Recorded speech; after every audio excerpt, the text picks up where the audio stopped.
my fellow multidimensionals. It's Asia, founder of multidimensionalu.com.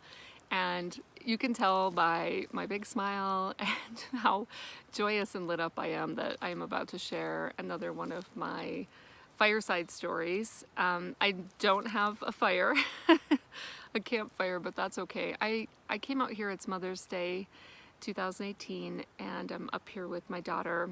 Came up to this place that, let's see, keeping track of time is tricky. I think 3 years ago, a Sunday morning, just like today, a Sunday, it was like a telephone call from Spirit, and I picked up, and it was a telepathic communication from the Sasquatch people, and they were calling me up here. This is a spot above Idaho City here in Idaho, and I didn't know where I was being guided. I just knew that they wanted to connect with us. It was kind of a rainy, cool day, very similar to today. And so my husband, my daughter, and our dog and I, just loaded up and drove, and I kept saying, well, just keep going until I feel the pull. And then I did, and we pulled over, and there's a very steep trail straight up to a mountaintop here. Kept going, and we got up to a certain point. We call it the 4 tree, looks like the number 4. And my husband and daughter stopped for a little snack and some water, and I could just feel it being summoned even further. So I walked about 50 feet up, just a little bit up the hill, a little ways, and stopped, and that's when a huge branch just went crack off a tree just above me, and there's nothing there. I thought a big elk was going to come crashing out. Nothing. And so I started, my eyes got big, and I thought, wow. And I didn't realize my daughter had hiked up behind me, and I turned, and there she was, and her eyes were huge.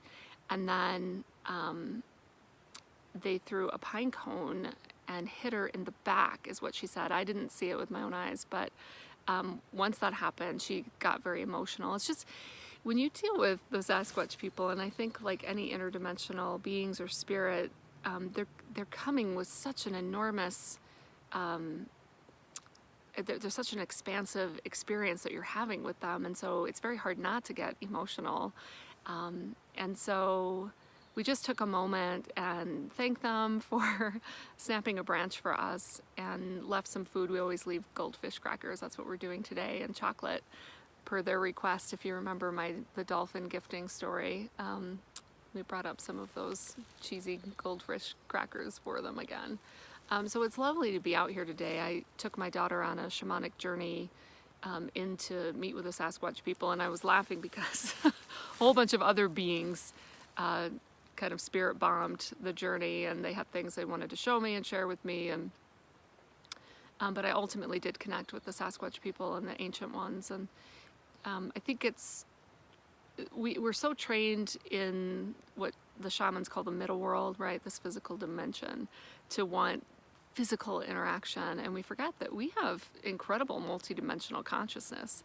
If we bother to use it, we can journey to meet them where they're at. And I think that goes a long way. The same way that when you go to another country, and if you speak their language, just even if you're not totally fluent, it just shows that you're making an effort. So don't forget that, I think, in your attempts to connect, especially with the Sasquatch people, that using your multidimensional abilities may be the best first step to open these doorways. I very much know and feel that we're beginning to build friendship and relationship, and they want that as much as we do, but they have certain conditions.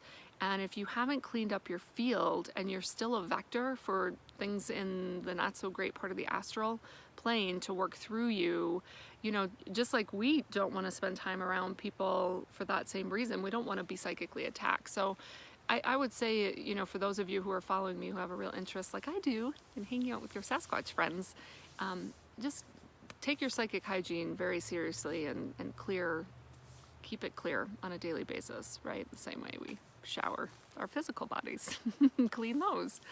So I'm trying to think if there was anything else I left out. I think that was it. My husband that day had a small pine cone thrown in front of him just out of thin air. So this is the site of that beautiful experience, and it felt wonderful to receive that phone call and say, hey, come for a visit. And so today I just felt like, I want to get out there and spend some time with them. So that's what we're doing today.